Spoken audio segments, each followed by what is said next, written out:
मैं एडवोकेट मानसू त्यागी आज आप सभी के बीच में जो है अपनी सीपीसी की थर्ड वीडियो लेके आया हूँ। साथियों, मैंने जो है सीपीसी पे पहले भी 2 वीडियो बनाई हैं जो कि मेरे चैनल विधि का ज्ञान 15 पे अवेलेबल हैं यूट्यूब पर। आप चाहें तो वहाँ पे देख सकते हैं।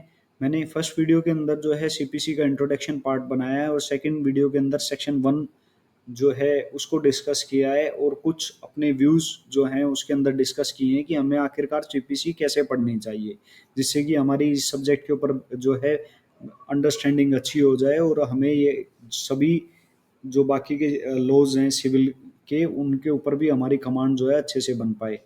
तो ये सब चीज़ें मैंने अपनी सीपीसी की फर्स्ट और सेकंड वीडियो के अंदर जो हैं डिस्कस की हैं। तो साथियों, चलो बिना टाइम को वेस्ट करते हुए हम बढ़ते हैं आगे। आज की इस वीडियो में जैसे कि आप हेडिंग देख पा रहे होंगे, institution of suit section 26 CPC. साथियों, मैं आपको बता दूं कि सीपीसी की जो शुरुआत है, सीपीसी सही मायने में अगर देखी जाए तो उसकी शुरुआत ही इस सेक्शन से होती है जो कि सेक्शन 26 सीपीसी है। ये सेक्शन कहने को बहुत छोटा सा है, इसके अंदर सिर्फ 2 ही क्लोजेज हैं, लेकिन बहुत ज़्यादा इम्पोर्टेंट है, बहुत ज़्यादा इम्पोर्टेंट है। क्यों? ये चलिए देखते हैं। जैसे कि आप देख पा रहे हैं कि कैसे जो है सूट इंस्टीट्यूट होता है, ठीक है, यानी कि फाइल होता है कोर्ट के अंदर। तो अब इसके अंदर 2 क्लोजेज हैं, इन दोनों के दोनों क्लोजेज को हम देखते हैं। इसका फर्स्ट क्लोज कहता है साथियों कि every suit shall be instituted by the presentation of plaint or in such other manner as may be prescribed। तो साथियों, मैं इसके जो फर्स्ट क्लोज को 2 पार्ट्स में डिवाइड कर लेता हूँ। ये है पार्ट 1, ये है पार्ट 2। आप स्क्रीन पे देख पा रहे होंगे, ये मैंने समझाने के लिए लिखा है कि प्रत्येक सूट जो इंस्टीट्यूट होता है, फाइल होता है, वो कैसे होता है, प्रेजेंटेशन ऑफ प्लेंट के जरिए, कि प्लेंट को प्रेजेंट करके, ठीक है।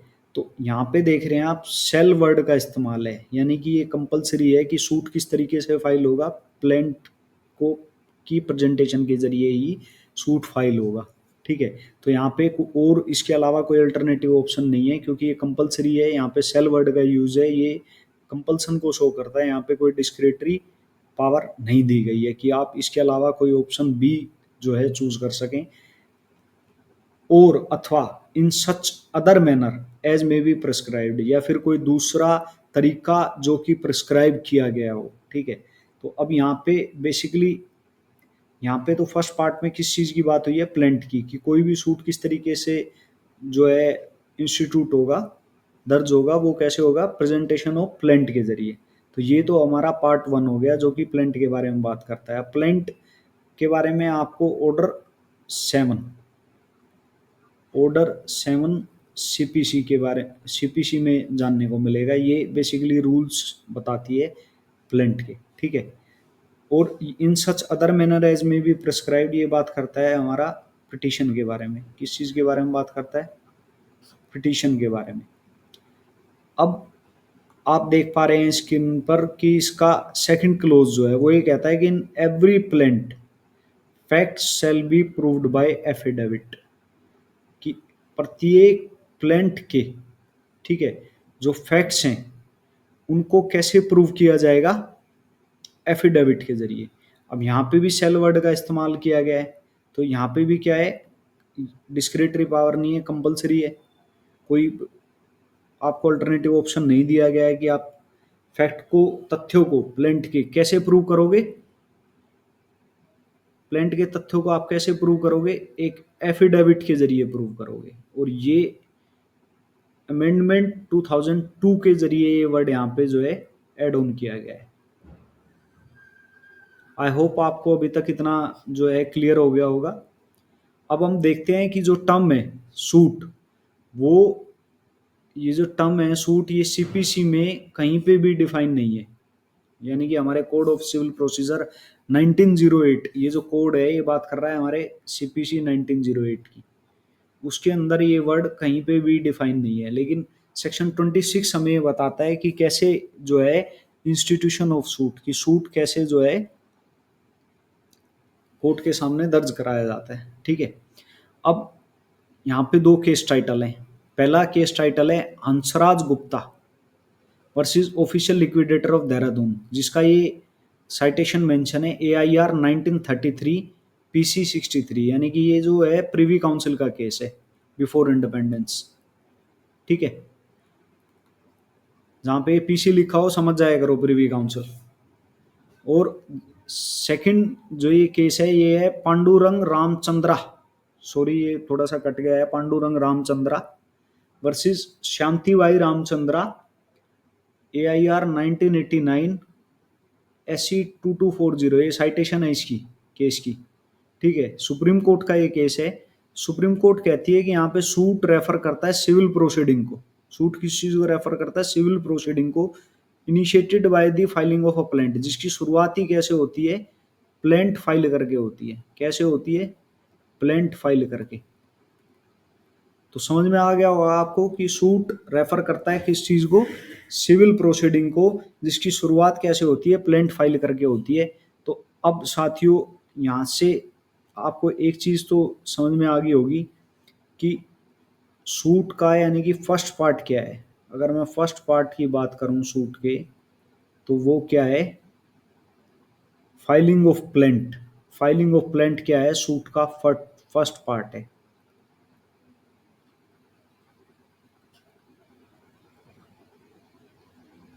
ठीक है। अब यहाँ आप देख पा रहे हैं कि सेक्शन 2L, ये 2L है।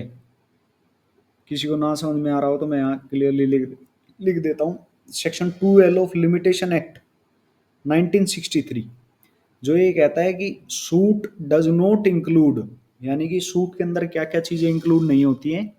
आपकी अपील और एन एप्लीकेशन, दूसरा आपका एप्लीकेशन। ठीक है। यानी कि जो आपका सूट है इसके अंदर अपील और एप्लीकेशन, ये इसका पार्ट नहीं है। इतना आपको क्लियर हो गया होगा। बहुत सिंपल है, इसमें कोई इतनी टेक्निकलिटी है नहीं। अब बात करते हैं एप्लीकेशन क्या चीज़ है। एप्लीकेशन बेसिकली एक रिक्वेस्ट है जो कि जुडिशियल ऑफिसर को, क्योंकि हम लीगल की बात कर रहे हैं तो जाहिर सी बात है जुडिशियल ऑफिसर की बात करेंगे, यानी कि सिविल जज को, या जेएम, सिविल की बात कर रहे हैं तो सिविल जज, क्रिमिनल की बात करेंगे तो JMFC judicial magistrate first class या सेकंड क्लास भी हो सकता है। ठीक है। सबसे पहले सेकंड क्लास होता है, फिर फर्स्ट क्लास। और मेट्रोपॉलिटन सिटी है तो MM, यानी कि मेट्रोपॉलिटन मजिस्ट्रेट। ठीक है। उनको जो एक रिक्वेस्ट दी जाती है, एप्लीकेशन रेफर करती है कि एक रिक्वेस्ट जो कि किसको दी जाती है? एक जुडिशियल ऑफिसर को कोर्ट के, कि रिलीफ ग्रांट करने के लिए। सिंपल भाषा में अगर मैं कहूँ तो ये एप्लीकेशन है। ठीक है। अब बात आती है व्हाट इज प्लेंट की। प्लेंट क्या है? सबसे पहले हमने देखो प्लेंट वर्ड को कहाँ सुना? सेक्शन 26 के अंदर। कि सेक्शन 26 कहता है कि every suit shall be instituted by a plaint, कि प्रत्येक सूट कैसे इंस्टीट्यूट होगा? एक प्लेंट के जरिए होगा। उसकी शुरुआत कहाँ से होगी? प्लेंट के जरिए होगी। However the term plaint is not defined anywhere in the CPC। हालांकि जो आपकी जो ये टर्म है प्लेंट, ये CPC में कहीं पे भी डिफाइन नहीं है। नॉट डिफाइन इन CPC, जो टर्म है प्लेंट।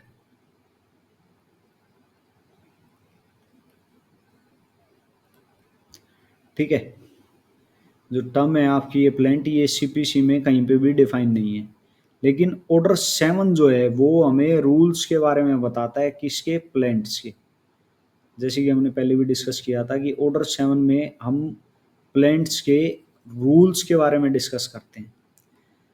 और जनरली हमार ये इसको समझते हैं कि ये एक स्टेटमेंट है किस चीज़ की? क्लेम की। जो भी हम क्लेम कर रहे हैं कोर्ट से, उसकी एक स्टेटमेंट है जो कि हम प्रेजेंट करते हैं। कैसे? सूट को इंस्टीट्यूट करके, मतलब सूट को फाइल करके एक जो स्टेटमेंट होती है क्लेम की, उसको हम प्रेजेंट करते हैं तो उसको जो है हम प्लेंट कहते हैं। तो अब इतना आई होप आप सभी को समझ में आया होगा। तो अब हम आगे बढ़ते हैं असेंशियल्स ऑफ सूट पे।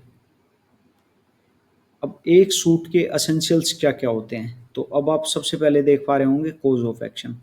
क्या होना चाहिए? कोज ऑफ एक्शन होना चाहिए। ये कोज ऑफ एक्शन कैसा होना चाहिए? सिविल कोज ऑफ एक्शन होना चाहिए। तो साथियों देखो, मैं एक छोटी सी चीज़ आपको यहाँ समझा रहा हूँ कि एक लीगल राइट है, जैसे कि हम इसको पहले भी डिस्कस कर चुके हैं, इसका वोलेशन हुआ,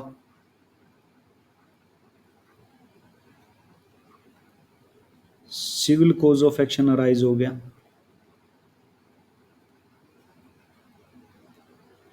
अब यहाँ पे है अपोजिंग पार्टीज। अब ये कौन है अपोजिंग पार्टीज? पार्टीज का होना बहुत ज़्यादा ज़रूरी है। क्यों? क्योंकि अगर पार्टीज ही नहीं होंगी तो सूट फाइल कैसे करोगे? ठीक है। अब जो प्लेंट फाइल करेगी वो कौन होगा? प्लेंटिफ। जिसके अगेंस्ट प्लेंट फाइल होगी, अगेंस्ट हुम?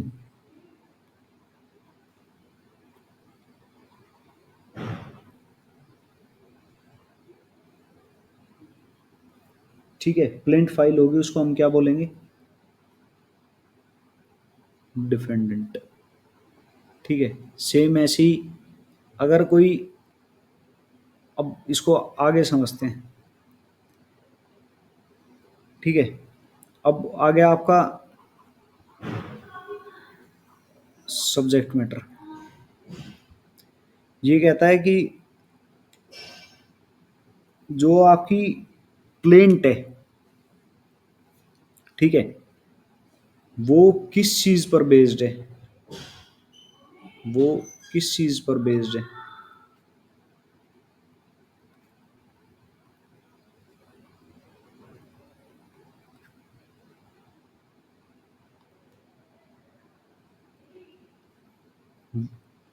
जो आपकी प्लेंट है वो किस चीज पर बेस्ड है, वो आपका कहलाएगा क्या?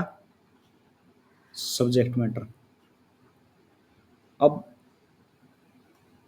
पार्टीज का,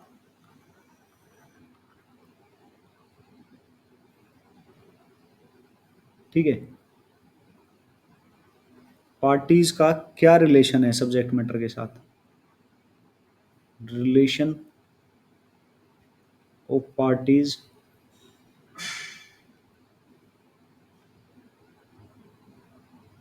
with subject matter is known as title. Parties का जो रिलेशन होगा सब्जेक्ट मैटर के साथ उसको हम क्या बोलेंगे? टाइटल। अब आपका आ जाएगा मैटर इन इशू कि आखिरकार मैटर इन इशू क्या है।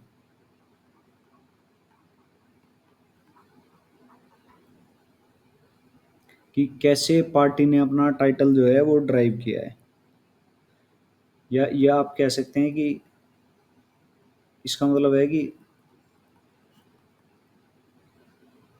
पार्टी के पास टाइटल कैसे आया। पार्टी के पास टाइटल कैसे आया। ठीक है, ये हो गया आपका मैटर इन इशू। अब आपके पास क्या क्या रेमेडी है, ये आप अपनी प्लेंट की जो प्रेयर होती है, ठीक है, प्रेयर में आप ये रेमेडी जो है मांगते हैं कोर्ट से। फिर आपको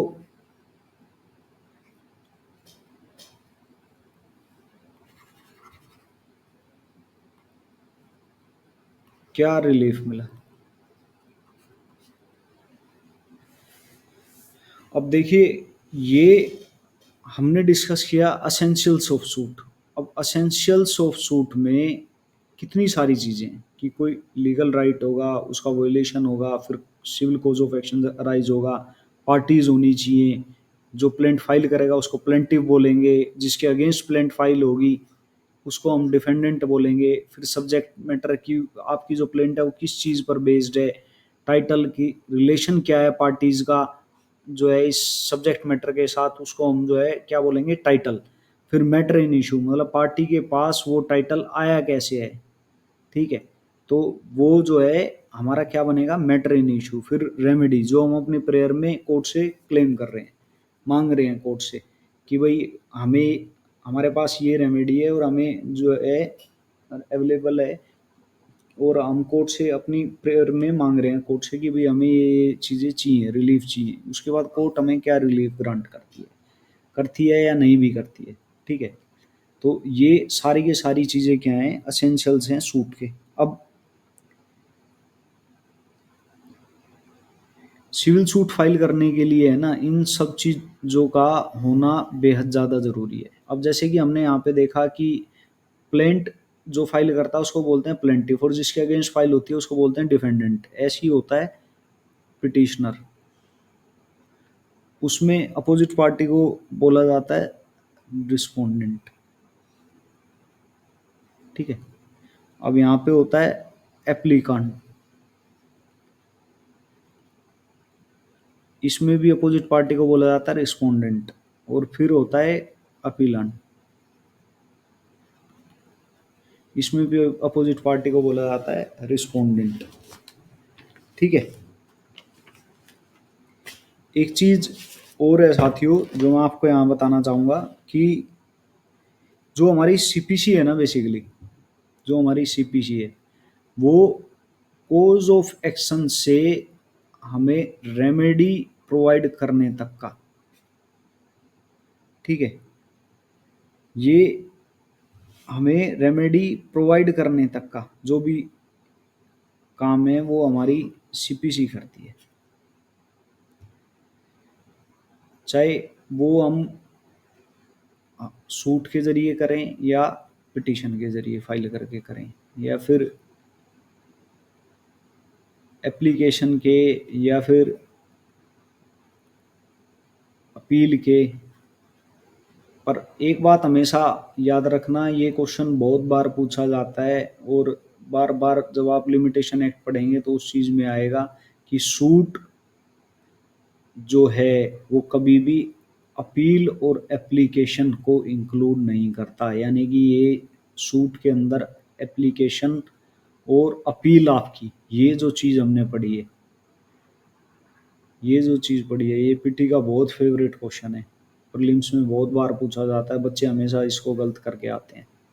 हमने भी बहुत बार इसमें सिली मिस्टेक करी होगी। तो इसलिए इस चीज़ को हमेशा ध्यान रखना कि लिमिटेशन एक्ट 1963 के अंदर सेक्शन 2L जो है वो अपील और एप्लीकेशन को इंक्लूड नहीं करता। तो साथियों आज की वीडियो में सिर्फ इतना ही, जितना हमने एसेंशियल ऑफ सूट्स को डिस्कस किया है। जो भी मेरा चैनल देख रहे हो, मेरी आपसे रिक्वेस्ट है कि इस चीज़ को आप मेरी वीडियो देखने के बाद बेयर एक्ट से ज़रूर पढ़ें, सेक्शन 26 को आप बेयर एक्ट से ज़रूर पढ़ें, एसेंशियल ऑफ सूट्स को समझें, तभी ये आपको समझ में आएगा। अगर आपने इतना देख के छोड़ दिया तो मैं गारंटी देता हूँ कि कोई भी आपको इसको समझा नहीं सकता। तो जय हिंद, जय भारत, मिलते हैं अगली वीडियो में इसके आगे के कॉन्सेप्ट की तरफ। अभी ये कंप्लीट नहीं हुआ है, एक वीडियो और हम लेके आएंगे जो ऑर्डर 4 पे